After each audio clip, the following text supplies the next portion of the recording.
करने वाला देवताओं का राजा इंद्र बनता है। सच बताऊं, राजा इंद्र के पद पर राजा बलि बैठा तो है, लेकिन पूर्व जन्म में एक भी यज्ञ राजा बलि ने नहीं किया है। शुक्राचार्य ने कहा ऐसा मौका मिलेगा नहीं, जल्दी जल्दी 100 अश्वमेध यज्ञ कर डालो, और जब 100 अश्वमेध यज्ञ पूरी हो जाएगी ना, तो राजा इंद्र के पद से तुम्हें कोई च्युत नहीं कर सकता।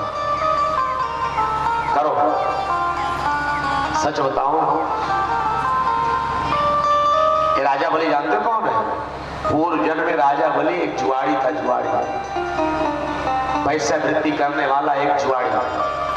जैसे यहाँ पर कथा चल रही ना, ऐसे चल रही थी कथा। ये राजा बलि जुआड़ी सुंदर हाथ में पुष्प का हार लेकर के अपनी प्रेयसी को पहनाने के लिए जा रहा था।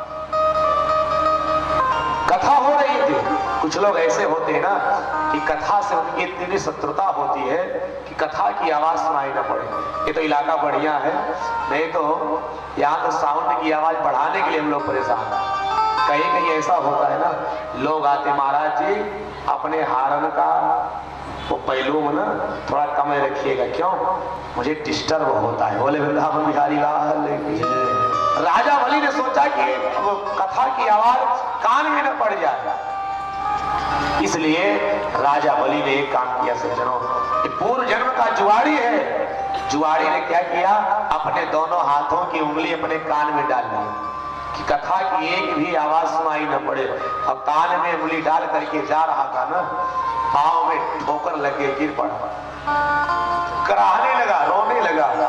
अब उंगली अपने आप पांव से हट गई। पंडित जी कथा सुना रहे थे, सतपात्र दानाश्च भवेठनाढ्यो, सतपात्र को दिया हुआ दान दुगना होके मिलता है। दान करे, सतपात्र को करे, सतपात्र को दिया हुआ दान दुगना होके मिलता है। और अगर अपनी प्रिय वस्तु परमात्मा को अर्पण कर दिया जाए तो 1000 गुना ज्यादा फल देने वाली। सहस्त्र गुण मत सृष्टो, अपनी प्रिय वस्तु परमात्मा को दान करोगे, परमात्मा के चरणों में अर्पित करोगे तो 1000 गुना ज्यादा फल मिलता है। इसने सोचा, मान लीजिए पंडित जी झूठ बोल रहे हैं, क्या जितने लोग कथा सुनने के लिए बैठे झूठे सुन रहे हैं? कुछ न कुछ बात तो सत्य होगी ही। चलो, कुछ न कर पाया आज तक, अब मैं अपनी ये माला अपनी प्रेयसी को पहना नहीं पाऊंगा, परंतु एक बात है, ये माला मेरी प्रिय है, चलो भगवान को ही चढ़ा दिया जाए। सामने दिखाई पड़ा शिवलिंग, घसीटता हुआ ये जुआड़ी गया और अपने द्वारा पुष्प के हार को जो प्रेयसी को पहनाने ले जा रहा था, भोले बाबा को पहना दिया। मरने के बाद जब यहाँ से गया, वहां चित्रगुप्त आए, लेखा जोखा लेके धर्मराज के सामने खड़े हो गए। जीवन भर पाप कर्म किया है, इसको नरक में डाल दो। इसने कहा थोड़ा ध्यान से देख लीजिए, कुछ न कुछ पूर्ण तो हो गया होगा। जाने अनजाने में का कुछ पूर्ण नहीं हुआ है। एक बार एक प्रिय माला तूने शिव जी को अर्पण किया है, का उसका क्या फल होना चाहिए? का उसका फल यही है कि एक घड़ी के लिए तुझे इंद्र का पद मिलेगा। जुआड़ी, एक बात बताओ कि तुम्हें इंद्र का पद लेना है कि पहले नरक जाना है? ये जुआड़ी था, इसने सोचा नरक में जाएंगे, कष्ट सहना है, लेकिन सुख मिल रहा है, एक ही घड़ी का, लाओ पहले सुख ले लिया जाए। बोले वृंदावन बिहारी लाल की जय। इसने जा करके सबसे पहले एक घड़ी के लिए इंद्र के पद को ग्रहण किया। इसका दिमाग काम किया कि मैंने एक माला भगवान को दान कर दिया था, तो एक घड़ी के लिए इतना बड़ा पद मिल गया है, तो अब इतने बड़े पद पर बैठ करके क्या करूं? इसने जितना कुबेर का खजाना था ना, एक घड़ी में सब दान कर दिया। बोले वृंदावन बिहारी लाल की जय। देवता प्रसन्न हो गए, अरे एक जुआड़ी इतना बड़ा दानी बन गया है, चलो मैं आशीर्वाद देता हूँ। सारे देवताओं ने एक साथ एक मुख से आशीर्वाद दिया है, बिना किसी यज्ञ के तो राजा इंद्र के पद पर प्रतिष्ठित हो जाओगे। बोले वृंदावन बिहारी लाल जय। राजा बलि कोई यज्ञ नहीं किया है, इंद्र के पद पर बैठा है, लेकिन आज 99 अश्वमेध यज्ञ पूरी कर लिया है। समय ये करने के लिए जा रहा है। राजा बलि के सामने वामन भगवान आए, वामन अंगुल के। जैसे राजा बलि ने देखा एक सुंदर ब्राह्मण हमारे यज्ञशाला के समीप आ गया है, हाथ जोड़ करके राजा बलि ने प्रार्थना की, स्वागतम ते नमस्तुभ्यं ब्रह्म किम करवाम ब्रह्मर्षिणां तपः साक्षात् मन्ये ते अरे ब्राह्मण देवता आपका स्वागत है। मैंने अपने जीवन में लाखों करोड़ों ब्राह्मणों को खूब दान दिया है, इतना सुंदर इतना अलौकिक ब्राह्मण तो मुझे मिला नहीं। बताओ मैं आपकी कौन सी सेवा करूं? कोई मठ बनवा के दे दो महंत बनोगे? मुझे महंत महंत नहीं बनना है। आपके जो पूर्वज है प्रहलाद जी, उनकी महिमा मैंने सुना था, बहुत बड़े भगवान के भक्त थे। उनके पुत्र हुए विरोचन जो आपके पिता है बहुत बड़े दानी थे, और मैंने सुना कि राजा बलि भी बहुत दानी है। किसी रास्ते से जा रहा था, मैंने सोचा चलो दर्शन कर लिया जाए, मुझे कुछ चाहिए नहीं। राजा बलि ने कहा कुछ न कुछ मांग लो। ये बताओ कुछ शादी विवाह हुआ है कि नहीं? भगवान मौन रहे। राजा बलि ने कहा अगर शादी विवाह अगर आपका नहीं हुआ है तो आप चिंता मत करो, बढ़िया सुंदर ब्राह्मण की बेटी के साथ मैं तुम्हारा विवाह करवा दूंगा। भगवान ने कहा एक ही छाता हमारे पास छत्र लेके गए थे ना, घर मकान तो है नहीं, विवाह हो जाएगा, ब्राह्मण की बेटी आएगी, रहेगी कहाँ, खाएगी क्या, ऐसे जीवन का निर्वहन होगा। राजा बलि ने कहा चिंता मत करो, काम कंचनम गुणवद धाम मृष्टम तथा नपेयम युत विप्र कन्यका। बढ़िया सोने का महल बनवा करके दे दूंगा, सुंदर गांव बसा दूंगा, 1000-2000 बीघा जमीन दे दूंगा, नौकर चाकरों को लगा दूंगा, बढ़िया पति पत्नी ठाट के साथ रहना, सारी व्यवस्था हो जाएगी। भगवान ने कहा राजा बलि एक बात बताओ, बढ़िया सोने का महल, बढ़िया मकान दुकान की व्यवस्था हो जाएगी, और जब रहने लगूंगा 10-20 बच्चे भी पैदा होंगे कि नहीं? भगवान की बात सुन करके राजा बलि ने कहा पैदा तो होंगे। भगवान ने कहा मान लो 20 संतान पैदा हो गए, 20 बच्चे पैदा हो गए, और मान लो 10 बच्चे मर गए, तो हे राजा बलि तू बता रोएगा कौन? राजा बलि ने कहा पैदा आप करोगे तो रोना आप ही को पड़ेगा। बोले वृंदावन बिहारी लाल की। भगवान ने कहा ऐसा दान कराने से आपको क्या लाभ मिलेगा? किसी ब्राह्मण को क्यों रुलाते हो? मुझे ये सब कुछ नहीं चाहिए, नहीं कुछ न कुछ ले लीजिए। बार बार जब राजा बलि कहता है कुछ न कुछ ले लो ना, तो बगल में खड़े हुए शुक्राचार्य जी ने कहा राजा बलि, गुरु जी थे शुक्राचार्य जी, ये कोई 52, 53, 54, 55, 56 नहीं है, ये साक्षात परब्रह्म परमात्मा नारायण है। अब कह दो मैंने कुछ देने वेने के नहीं कहा है। राजा बलि ने कहा मैंने जो कह दिया सो कह दिया, अब जो कुछ मांगना मांग लो। अगर ये 52, 53 नहीं है तो भी ठीक है, परमात्मा है गुरुदेव, तब तो मेरी भाग्य उदय हो गई। दुनिया भगवान के चरणों में नतमस्तक होती है, ये मेरे सामने झोली फैला के मांगेंगे, मैं इनको कुछ दे करके अपने जीवन को धन्य बना लूं। मांग लो जो मांगना हो। राजा बलि ने कहा ठीक है, अगर तू मेरी इच्छा से नहीं मांगना चाहता, अपनी इच्छा से जो कुछ भी थोड़ा सा ही कुछ मांगना। भगवान ने कहा ठीक है, अगर तुम्हारी देने की इच्छा है तो मैं मांगने के लिए चल रहा हूँ। सुखदेव स्वामी कहते परीक्षित, आज तीनों लोगों का स्वामी राजा बलि के दरवाजे पर खड़ा है और झोली फैला करके कहता क्या, बड़ा प्यारा भाव है, सब लोग मस्ती हो।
देना ही चाहते हो तो दे दीजिए। राजा बलि ने कहा क्या चाहिए?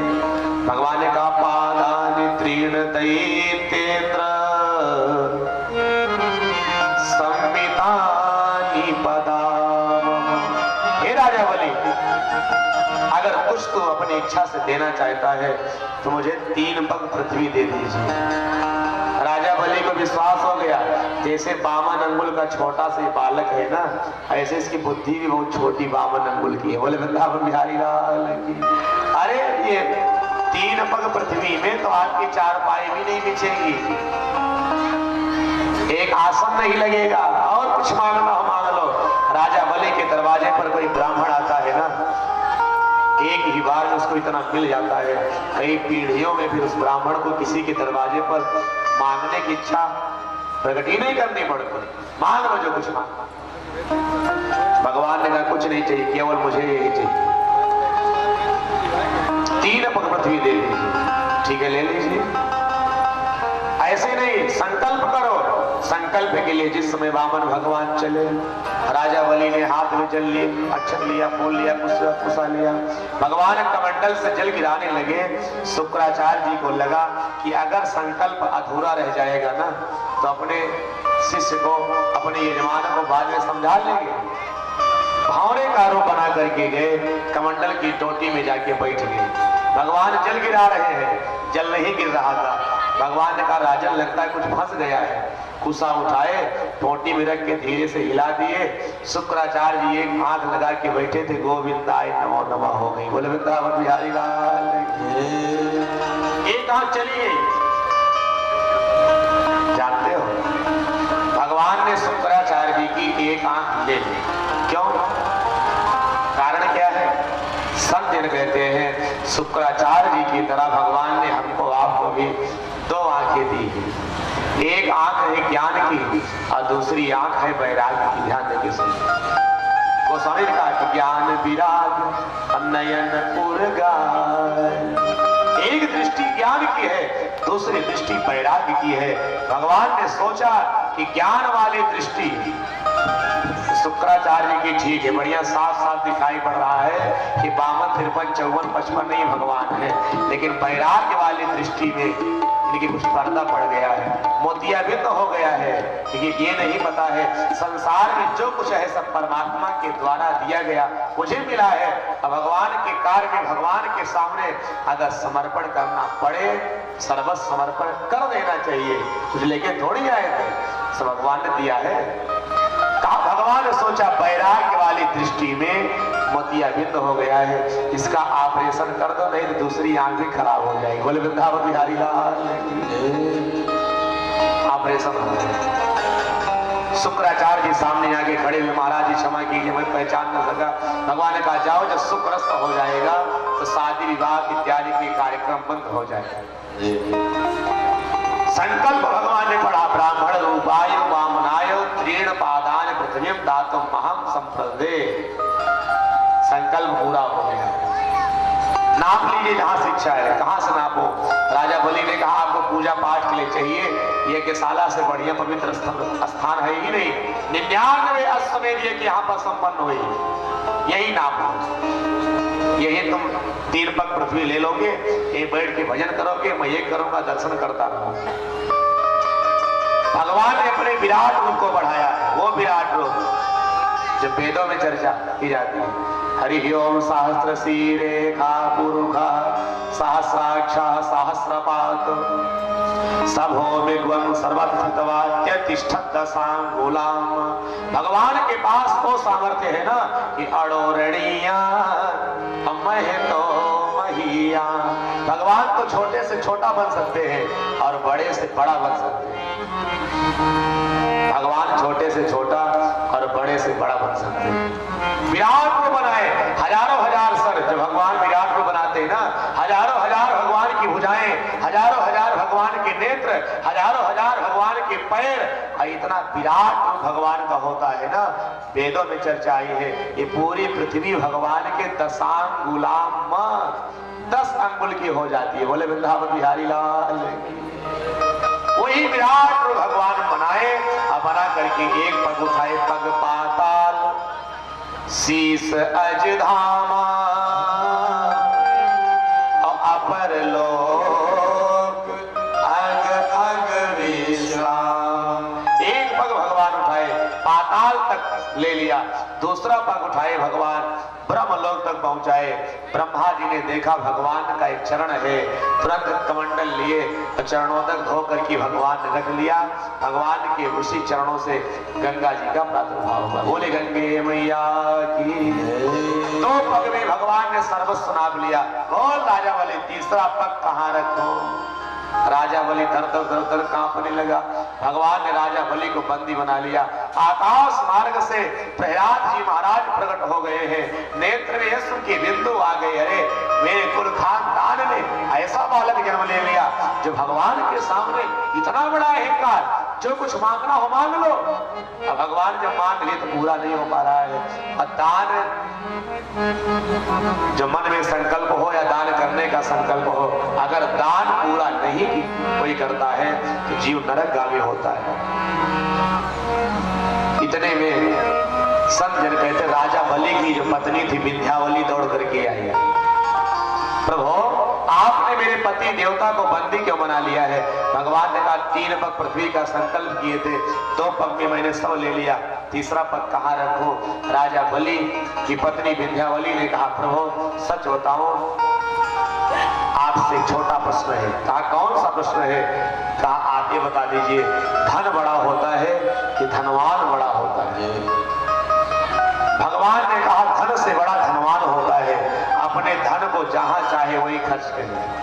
धन का मालिक जो धनवान है ना, वो धन से बड़ा है।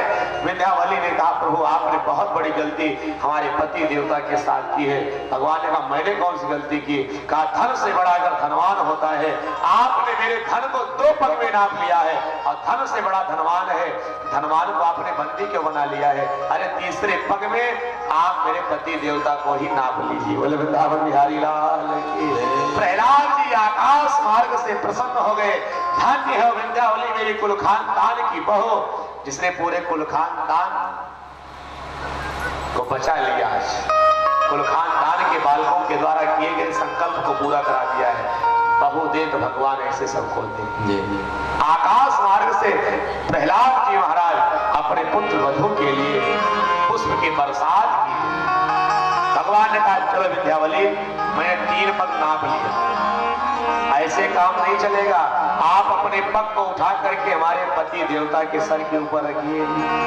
सुखदेव स्वामी कहते परीक्षित आज राजा बलि धन्य हो गया, जिस चरण कमल के दर्शन के लिए, जिस चरण कमल को पाने के लिए बड़े बड़े साधु संत महात्मा अमलात्मा विमलात्मा तपस्या करते हैं, हजारों हजारों वर्ष समाधि लगाते हैं, आज चरण कमल राजा बलि के सर पर पहुंच रहा है।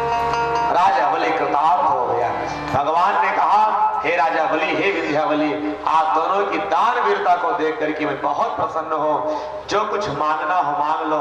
सच बताऊं आजकल के राजा बलिदानी होते ना तो भगवान से कहते प्रभु जैसे जैसे नापे यहाँ ना वैसे वैसे वापस करा। बोले वृंदावन बिहारी लाल। लेकिन तब के राजा बलि थे। प्रभु हाथ जोड़ के निवेदन है, दान की हुई सामग्री पर मेरा कोई अधिकार नहीं है, मुझे रहने का कुछ स्थान बता दीजिए। भगवान ने कहा जाओ तुम पाताल लोक के राजा हो, एक वरदान दे दीजिए। पाताल लोक में मैं जाके राज सिंहासन पर बैठूं, मेरे महल में 10 दरवाजे होने चाहिए, जिस दरवाजे से मैं निकलूं वहीं आप मुझे दर्शन दो। सुखदेव स्वामी कहते परीक्षित राजा बलि को छलने के लिए भगवान गए थे, लेकिन आज स्वयं छल लिए गए, वचनबद्ध हो गए भगवान। ठीक है, राजा बलि आया, सिंहासन पर बैठा पाताल लोक में। भगवान आए पूरब के दरवाजे पर खड़े हुए, सोचा राजा बलि कहीं पश्चिम से निकल जाए, पश्चिम जाके खड़े हुए। कहा कहीं उत्तर से न निकल जाए, उत्तर जाके खड़े हुए। कहीं दक्षिण से निकल जाए, दक्षिण जाके खड़े हुए। भगवान ने कहा खड़े होकर के वचनों का पालन हो ही नहीं सकता। भगवान खूब तेज से दौड़ना शुरू किए, इतने तेज चक्कर लगा रहे हैं कि हर दरवाजे पर हर मिनट में पहुंच जाऊं। जिस दरवाजे से राजा बलि निकले वही मेरा दर्शन करें। अब भगवान को दौड़ते हुए जब नारद जी देखे ना तो नारद जी दौड़ लगाए बैकुंठ गए। लक्ष्मी जी के पास, माता जी प्रणाम, पिताजी कहाँ हैं? देवताओं के कार्य के लिए गए हैं, अभी आते होंगे। नारद जी ने कहा सच बताओ माता जी, अब आने वाले नहीं। कहा क्यों, क्या हुआ? कहा बढ़िया पक्की सरकारी नौकरी मिल गई है। बोले वृंदावन बिहारी लाल की बढ़िया नौकरी लगी है। लेकिन एक बात है, सरकारी नौकरी में 8 घंटे 10 घंटे ड्यूटी देना पड़ता है, लेकिन उस नौकरी में 24 घंटे की ड्यूटी है और हर जगह संडे सैटरडे की छुट्टी है। वहां छुट्टी का कोई प्रावधान, कोई विधान है ही नहीं। लक्ष्मी जी ने कहा हो क्या गया है? नारद जी ने कहा माता जी चलो देख लो। जब आई पाताल लोक में लक्ष्मी जी ना, तो भगवान घूमते चक्कर लगा रहे थे, बहुत तेज दौड़ रहे थे। प्रभु 1 मिनट रुक जाओ, ये सब कैसे हो गया? भगवान ने कहा बताने के लिए टाइम नहीं है। अरे 1 मिनट रुको। कहा समय नहीं है। अरे कहा कुछ तो बता दो। भगवान ने कहा ऐसे बता नहीं पाऊंगा। कैसे बताओगे? कहा जितनी रफ्तार से, जितनी तेज से मैं दौड़ रहा हूँ, इतनी रफ्तार से लक्ष्मी तुम भी मेरे साथ दौड़ो। बोले वृंदावन बिहारी लाल। लक्ष्मी नारायण दोनों लोग चक्कर लगा रहे। राजा बड़ी आनंद में मस्त, धन्य है राजा बड़ी। इसके चारों तरफ सारे संसार के रचयिता, सारे संसार के पालनहार आज चक्कर लगा रहे। पूरी कथा भगवान ने बता दिया लक्ष्मी जी से। यहां से मुक्त कैसे होंगे? भगवान ने कहा मेरे पास कोई उपाय नहीं, मैं वचनबद्ध हो गया हूं। लक्ष्मी जी तुम्हें कुछ करो। संध्या कहते श्रावण का महीना है, पूर्णिमा तिथि है, रक्षाबंधन का दिन। लक्ष्मी जी सज्जनों आज बढ़िया सुंदर रक्षा सूत्र हाथ में लेकर के राजा बलि के दरवाजे पर कन्या बन के रोने लगी। राजा बलि के पास सूचना आई दरवाजे पर एक कन्या रो रही है। राजा बलि दौड़ करके आए, बहन क्यों रो रही हो? लक्ष्मी जी ने कहा दुनिया के बहनें आज अपने भाई के हाथ में रक्षा सूत्र का बंधन करेंगे। मैं ऐसी अभागी हूं ना, मेरे कोई भाई नहीं है, किसके हाथ में रक्षा सूत्र बांधो? राजा बलि ने कहा दरवाजे पर कोई बहन आकर के रोए, ये मुझसे सहा नहीं जा सकता। ये लो दाहिना हाथ, एक बहन मैं आज से तुम्हारा धर्म का भाई हूं। संत कहते उसी समय राजा बलि के दाहिने हाथ में लक्ष्मी जी ने रक्षा सूत्र का बंधन किया है। तब से पंडित जी लोग जब कलावा बांधते हैं ना, तो वही मंत्र पढ़ते हैं जो लक्ष्मी जी ने राजा बलि के हाथ में बांधते समय पढ़ा था। ये न बद्धो बलि राजा दानवेन्द्रो महाबला, तेन त्वां प्रतिवदनामि रक्षे माचल माचल। राजा बलि ने कहा बहनें अपने भाई के हाथ में रक्षा सूत्र बांधती हैं। रक्षा सूत्र की बंधाई कुछ भाई नेक देते हैं, बहन कुछ देते हैं। आपको क्या चाहिए? जो मांगना हो मांग लो। लक्ष्मी जी ने कहा जो मांग आप दे दोगे? अरे जो अपना सर्वस्व दे सकता है, क्या अपनी एक बहन को प्रसन्न कर सकता? जो कुछ मांगना हो मांग लो। लक्ष्मी जी ने कहा भैया एक नौकर दे दीजिए। नौकरों की लाइन लगवा दिया राजा बलि ने। ये देखो ये पूड़ी बनाने में नंबर 1 का, ये फलाहार बनाने में नंबर 1 का, ये कपड़ा धोने में नंबर 1 का, ये समोसा बनाने में नंबर 1 का। हजारों नौकर आके खड़े हो गए। लक्ष्मी जी से कहा राजा बलि ने बहन जो नौकर आपको पसंद आओ आप लेके जाओ। लक्ष्मी जी ने कहा भैया सच बताऊं ये एक भी नौकर मुझे पसंद नहीं है। क्यों? ये सब 2-4 घंटे काम करने वाले हैं, मुझे 24 घंटा काम करने वाला नौकर चाहिए। राजा बलि ने कहा ऐसा नौकर तो मेरे पास है ही नहीं। कहा है? कहो तो मैं खुद ही मांग लूं। राजा बलि ने कहा बहन मांग लीजिए। कहा वही 24 घंटे चक्कर लगा रहे हैं ना, उन्हीं को दे दीजिए। बोले वृंदावन बिहारी लाल की। राजा बलि कि यहाँ से लक्ष्मी जी ने भगवान को आज छुड़वा करके लेके आए। सुखदेव स्वामी राजा परीक्षित के सामने ये पावन प्रसंग को प्रकट किया है। यहाँ पर अष्टम स्कंद का विराम होता है मत्स्य अवतार की चर्चा के बाद, और 9वें स्कंद का शुभारंभ होता है। 9वें स्कंद में राम कथा की कुछ महिमा श्री सुखदेव स्वामी राजा परीक्षित सुनाई है, क्योंकि भगवान श्री कृष्ण के जन्म से पहले राम जी का जन्म हुआ है। राम कथा को पहले सुनना पड़ेगा। लेकिन राम कथा इतनी पावन है ना, इतनी श्रेष्ठ है, इतनी दिव्य है कि राम कथा हम आप सब आधे घंटे 15 मिनट में क्या समझेंगे? कम से कम 9 दिन का समय चाहिए। भोले बाबा राम कथा तो पार्वती जी को हजारों वर्ष तक सुनाते रहे, पूरी नहीं कर पाए। हम आप कैसे सुन पाएंगे? लेकिन भागवत में सुखदेव स्वामी ने संक्षेप में राम कथा का वर्णन किया है। हम आप सभी राम कथा को थोड़ा संक्षेप में सुनेंगे, उसके बाद भगवान श्री कृष्ण के जन्म उत्सव की तरफ आगे बढ़ेंगे। राम कथा और कृष्ण कथा में अंतर क्या है? एक बड़ी मीठी बात मैं आपके सामने प्रस्तुत कर रहा हूं। राम कथा और कृष्ण कथा में केवल एक अंतर है। क्या? राम जी ने अपने जीवन में जो किया है उसको करो, अब कन्हैया ने जो कहा है उसको करो। कन्हैया ने जो किया है ना, वो करोगे तो बीनीपुर गांव में रह नहीं पाओगे, फिर तिहाड़ जेल जाना पड़ेगा। बोले वृंदावन बिहारी लाल की। राम जी ने जो किया है वो करिए, अब कन्हैया ने जो किया है वो करने की चीज नहीं है। भगवान श्री कृष्ण ने जो किया है वो मत करो, वो केवल सुनो, आनंद लो। भगवान श्री कृष्ण ने जो कहा है, गीता में भगवान ने जो उपदेश दिया है, उसके मार्ग पर चलो, उसका पालन करो। इतने अंतर है। राम कथा जीवन के जीने की कथा है, जीवन के जीने की कला प्रदान करती है। जीवन में भाई के साथ, बहन के साथ, प्रजा के साथ, राजाओं के साथ, माता पिता के साथ, संत महात्माओं के साथ, दुष्टों के साथ, राक्षसों के साथ कैसा व्यवहार करना चाहिए, कैसे उठना चाहिए, कैसे बैठना चाहिए, जीवन में क्या करना चाहिए, क्या नहीं करना चाहिए, ये सब सारी शिक्षा केवल राम कथा से मिलती है। राम जी ने जो किया है उसको करो। एक बड़ी मीठी बात बताओ, एक महात्मा जी रामचरितमानस लेके यात्रा करने जा रहे थे। जैसे हम लोग हैं चलते हैं तो रामचरितमानस की पुस्तक, भागवत की पुस्तक, ये ग्रंथ साथ में लेके चलते हैं। ऐसे कुछ महात्माओं को आप लोगों ने देखा होगा, वो रामचरितमानस की पुस्तक लेके गए, स्टेशन पर पहुंचे, ट्रेन आने में 2 घंटे देर। महात्मा जी ने क्या किया? रामचरितमानस खोल लिया, पढ़ना शुरू किया।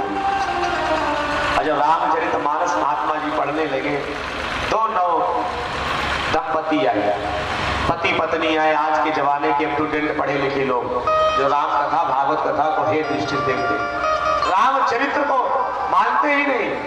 2 लोग आए, बाबा ये न जाने कब का त्रेता युग, न जाने कब की राम, न जाने कब राम कथा हुई, आज तक आप लोग सीने से लगा के रखे हो, इसमें लिखा क्या है जो आप पढ़ रहे हो इसको बैठ करके? अरे पढ़ना है, वो स्टालों पर इतनी बढ़िया बढ़िया उपन्यास की पुस्तकें सजी है, कोई लेकर के पढ़ लो, इसमें क्या लिखा है? महात्मा जी ने कहा, भैया आपको क्या समझाऊं, इसमें क्या नहीं लिखा गया है, आप बता दो। ये बात हो रही थी, इतने में ट्रेन आ गई। महात्मा जी रामायण बंद किए, ट्रेन में जाके बैठ गए। सज्जनों, नव दंपति भी ट्रेन में जैसे बैठे, पति देवता चिल्लाने लगे जब ट्रेन चली तो, ट्रेन रुकवाओ, ट्रेन रुकवाओ, ट्रेन रुकवाओ, जंजीर खींचो भैया, मेरा सहयोग करो, सहयोग करो।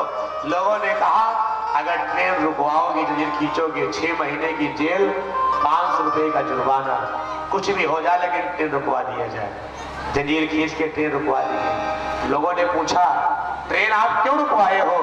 वो पति देवता ने कहा, इसका एक कारण है, मेरी पत्नी स्टेशन पे छूट गई थी। बोले वृंदावन बिहारी लाल।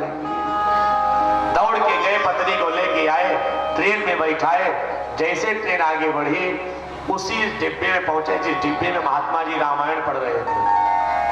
सीट पर महाराज जी बैठ गए, फिर भी रामचरितमानस का पाठ कर रहे हैं। और नव दंपति को बहुत बुरा लगा, रे स्टेशन पर बैठे तभी रामचरितमानस, यहाँ बैठे तभी रामचरित, क्या लिखा है? महात्मा जी ने कहा, सच बताओ क्या लिखा है? आपने ट्रेन क्यों रुकवाई थी?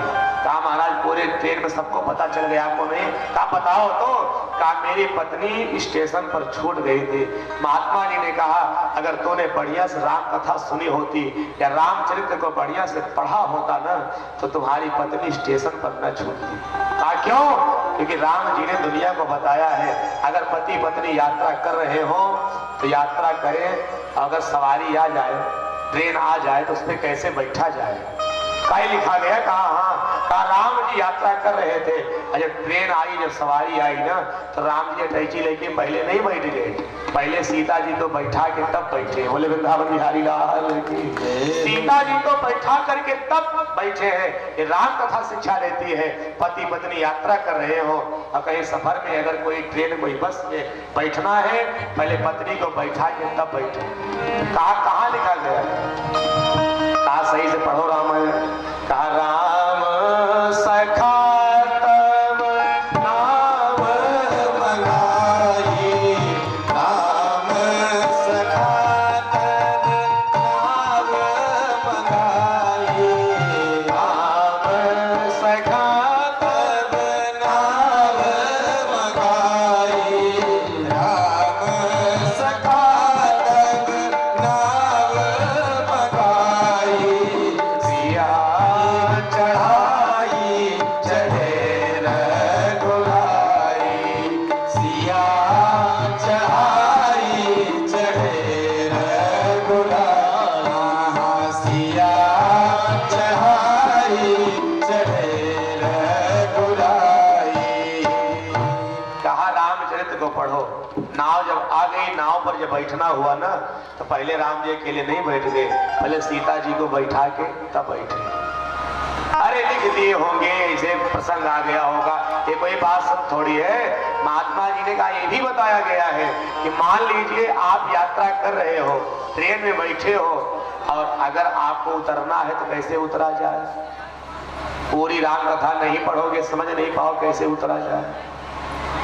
अगर अटैची लेके पहले उतर जाओगे, ट्रेन जा रही केरला, पत्नी उतरना है भोपाल में है, अब आप अटैची लेके उतर जाओगे भोपाल में, पत्नी चली जाएगी केरला। बोले वृंदावन बिहारी लाल की।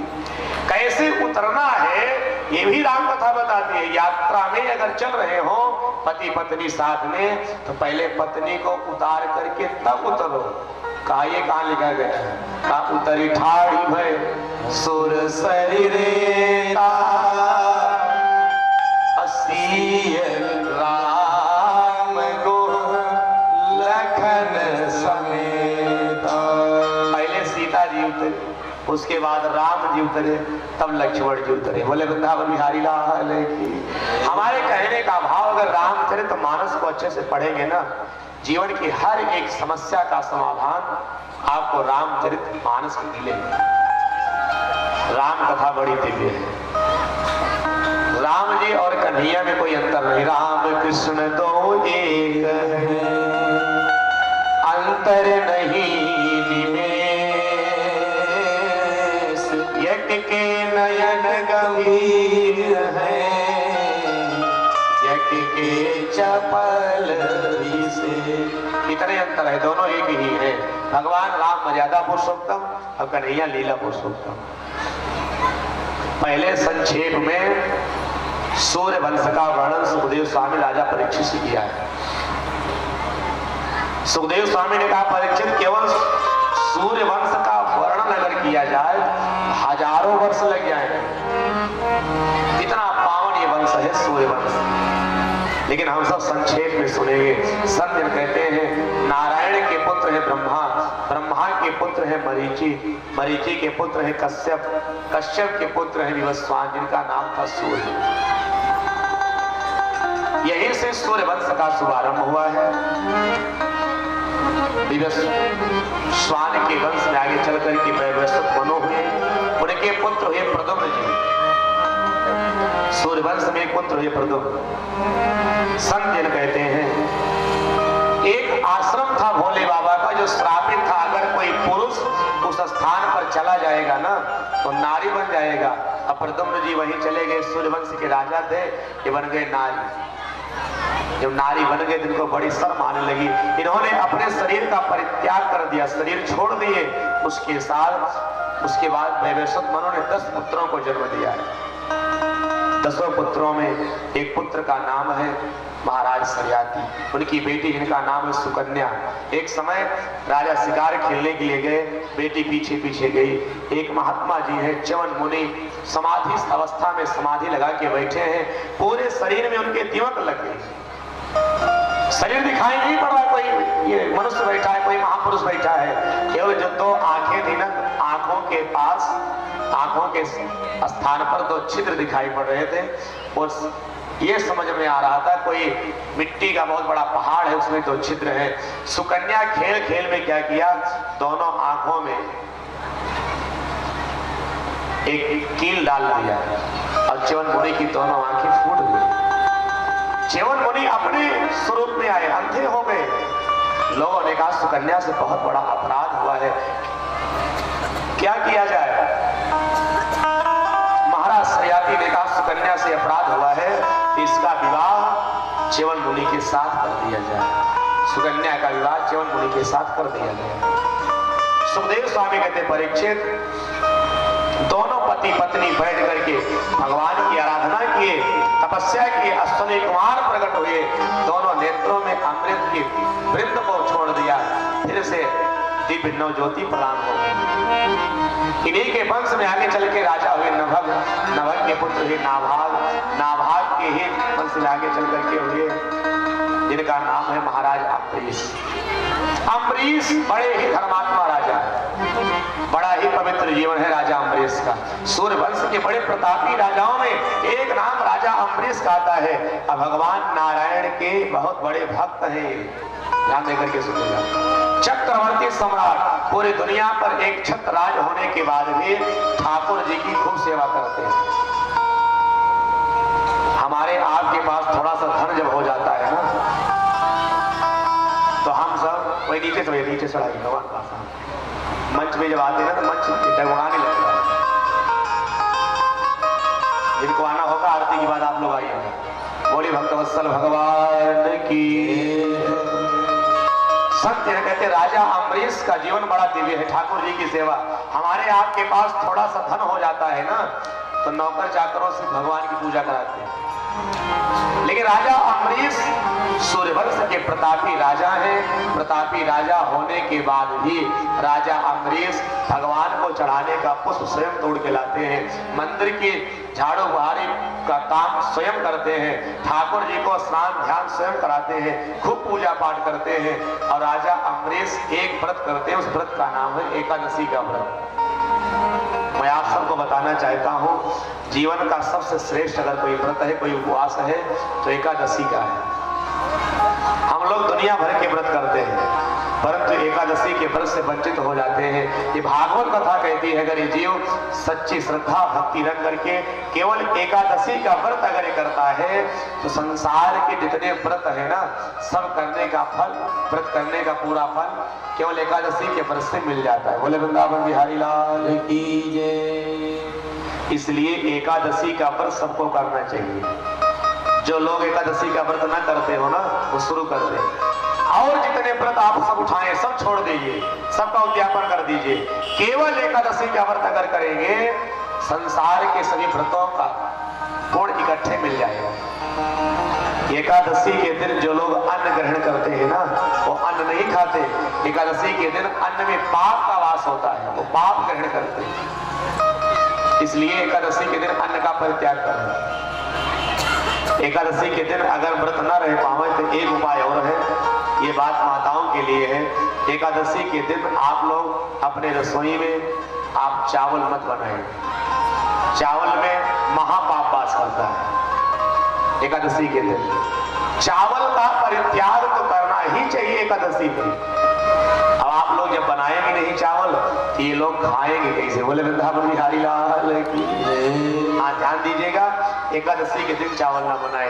राजा अम्बरीश एकादशी का व्रत करते थे, ठाकुर जी की सेवा, इतनी बड़ी कृपा थी उनके जीवन में भगवान की कि एक बार गर्मी के महीने में राजा अम्बरीश,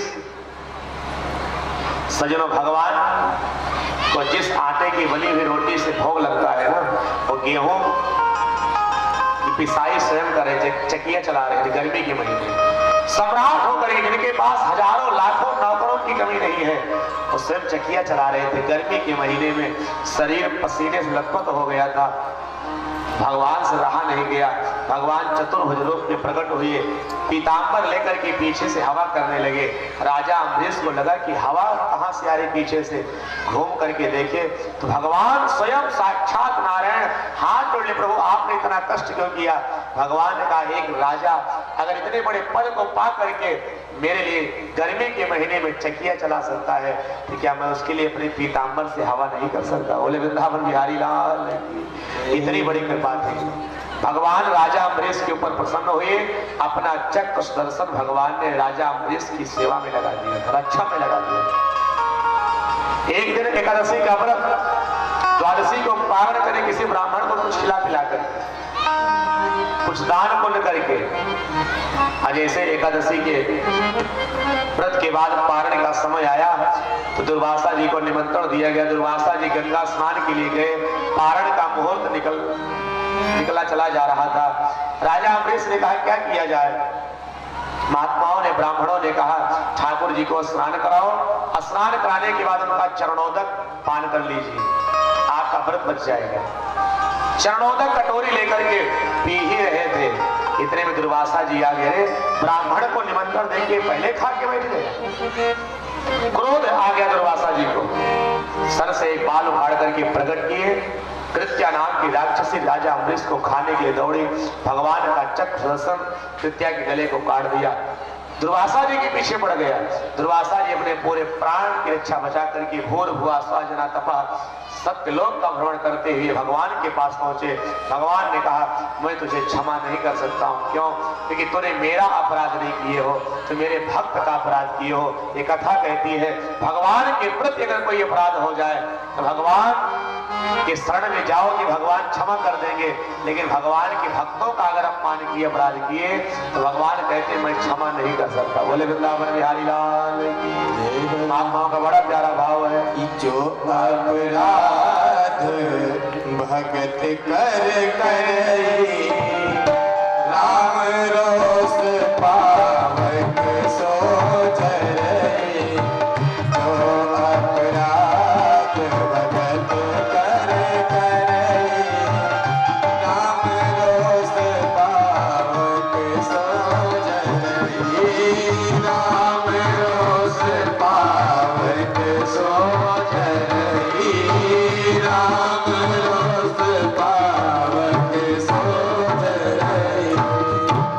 आपने हमारे भक्त अम्बरीश का अपराध किया है, तुझे तो राजा अम्बरीश ही क्षमा करेंगे। 1 वर्ष तक दुर्वासा जी सारे संसार का चक्कर लगाए। 1 वर्ष तक दुर्वासा जी का इंतजार राजा जब आए, राजा अम्बरीश ने दुर्वासा जी के सामने हाथ जोड़ लिया। दुर्वासा जी को राजा अम्बरीश की सरलता का पता चला है कि मैंने जिसका प्राण लेने का विचार किया था वो 1 वर्ष तक मेरा इंतजार कर रहा है। इतनी बड़ी कृपा अम्बरीश के ऊपर भगवान की थी। संजन कहते हैं, इन्हीं के ही वंश में आगे चलकर के राजा हुए महाराज युनास। सूर्य वंश में सबसे बड़ी समस्या है, राजाओं को पुत्र की प्राप्ति में बहुत परिश्रम करना पड़ता है। सूर्य वंश के जो राजा होते हैं, संजन कहते हैं, राजा युनास की पत्नी को कोई संतान नहीं। राजा युनास ने क्या किया, एक बार गए, जाकर के गुरु वशिष्ठ के चरणों में गिर पड़े, महाराज कुछ उपाय करो। गुरु वशिष्ठ जी ने राजा युनास को, सूर्यवंश के राजा हैं, अभिमंत्रित करके जल दे दिया, ले जाओ। इस जल को ले जाना, ले जाकर के अपनी पत्नी को पिला देना। और जब जल लेकर के चले सज्जनों, ला करके पत्नी के हाथ में दिया, इस जल को पी लो। पत्नी ने क्या किया, जल को एक स्थान पर रख दिया। और जब जल को स्थान पर रख दिए, कुछ समय के बाद राजा युनास को प्यास लगी, पत्नी से जल पीने के लिए मांगे। पत्नी भूल गई, ये जल अभिमंत्रित है, ये मुझे पीना है। स्वयं को पीने वाला जल पत्नी ने क्या किया, ले जाकर के राजा अम्बरीश को, राजा युनास को दे दिया। और राजा युनास भूल से अभिमंत्रित जल को पी लिए और राजा के पेट में बालक आ गया। बोले वृंदावन बिहारी लाल की।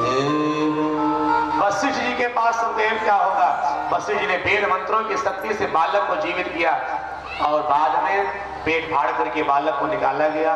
राजा इंद्र ने अपनी कनिष्ठिका उंगली से पेय को प्रकट किया, दूध को प्रकट किया। और दूध पी करके बालक बड़ा हुआ, नाम पड़ा मांधाता। आगे चल करके बालक सूर्यवंश में राजा हुए, मुचकुंद त्रिवंद नाम के राजा हुए, त्रिशंक नाम के राजा हुए, राजा हरिश्चंद्र हुए, जिन्होंने अपने जीवन में सत्य का पालन किया है। संत जन कहते हैं राजा हरिश्चंद्र के बाद आगे चल करके सूर्यवंश में एक राजा हुए, जिनका नाम था महाराज बाहु। बाहु की कोई संतान नहीं। राजा बाहुक ने वशिष्ठ जी से जाके प्रार्थना किया, वशिष्ठ जी ने आमंत्रित चरो दे दिया। राजा ला करके चरो जो है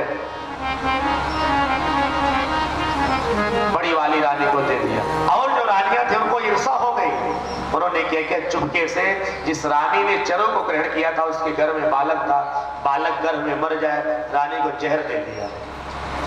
जहर दे दिया, अब गर्भ जलने लगा। जहर के प्रभाव से भगवान कृपा से वशिष्ठ जी के पास गए।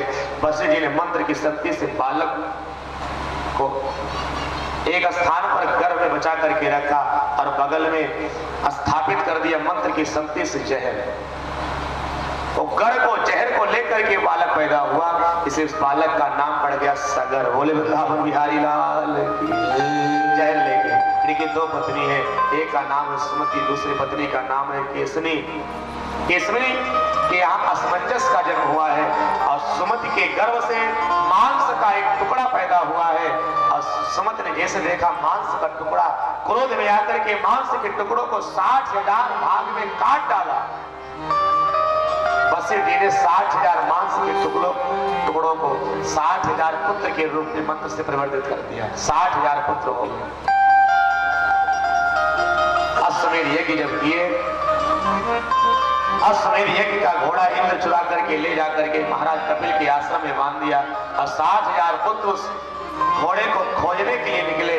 और वो पहुंचते हैं कपिल भगवान की कुटिया में, देखते हैं तपस्या कर रहे हैं, लेकिन इन्होंने ही घोड़े को चुरा लिया है। कपिल भगवान के सामने जाकर के उन्होंने पूरा कहना शुरू किया है। कपिल भगवान के नेत्र खुल गए। राजा सगर के 60,000 पुत्र जल करके राख हो गए। बोले भक्तवत्सल भगवान की। असमंजस ने प्रयास किया कि मेरे भाइयों का उद्धार कैसे होगा। उनके पुत्र है अंशुमान, उन्होंने प्रयास किया, अंशुमान के प्रयास से उद्धार नहीं हो सका। सजन अंत में महाराज दिलीप ने भी खूब प्रयास किया।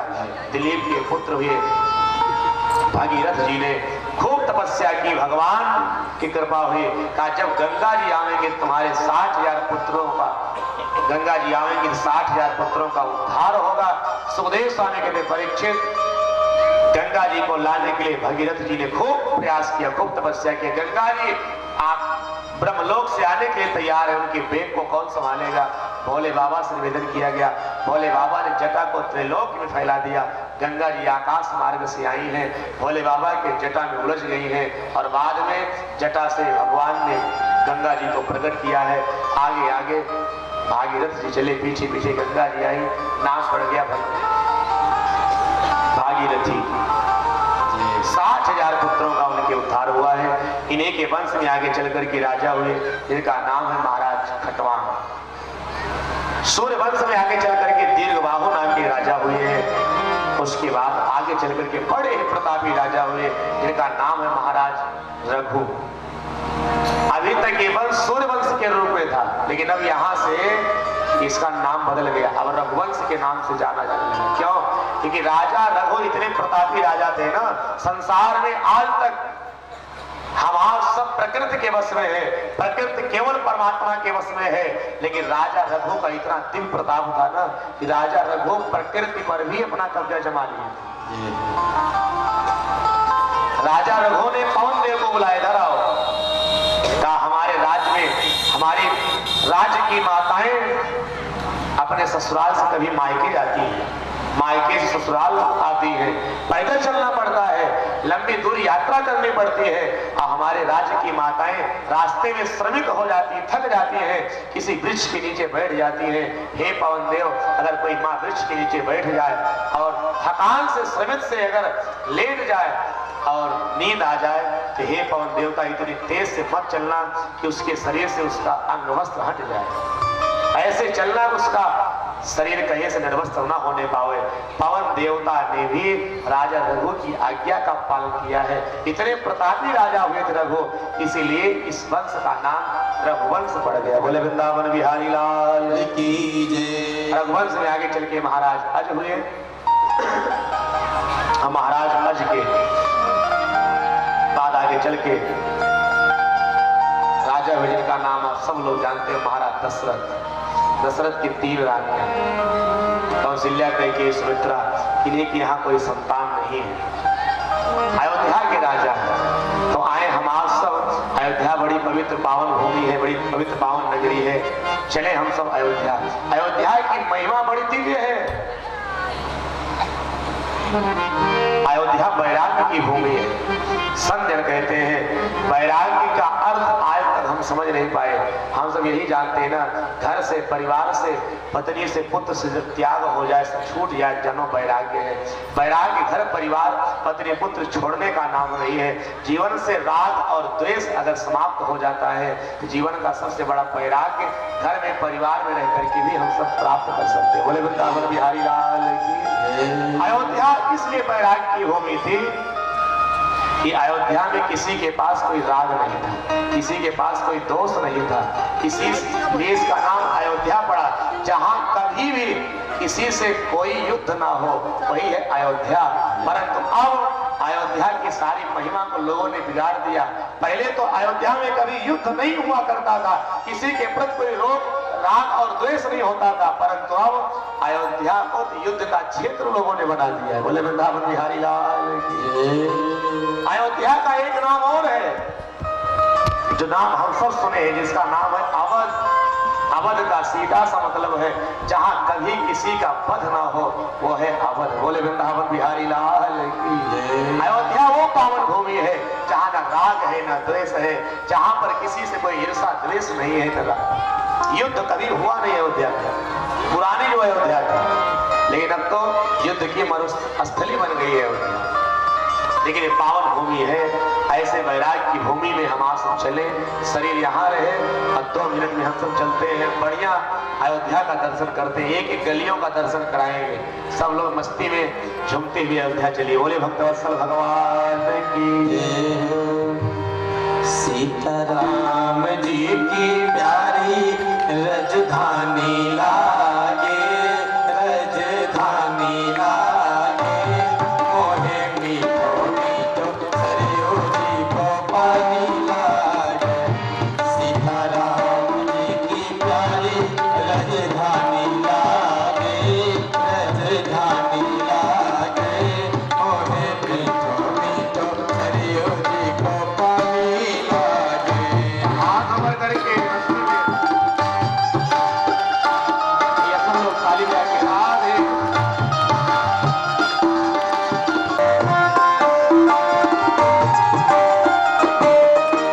धन्य कौशल्या, धन्य कैकेयी, धन्य सुमित्रा मैया, धन्य सुमित्रा मैया। धन्य कौशल्या, धन्य कैकेयी, धन्य सुमित्रा मैया, धन्य सुमित्रा मैया। धन्य भोग दशरथ जी के आंगन, खेले चारों भैया, मीठी कोटली रसे सबकी मानी लागे, सबकी मानी लागे, मोहे मीठो मीठो सरयू जी को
शोभा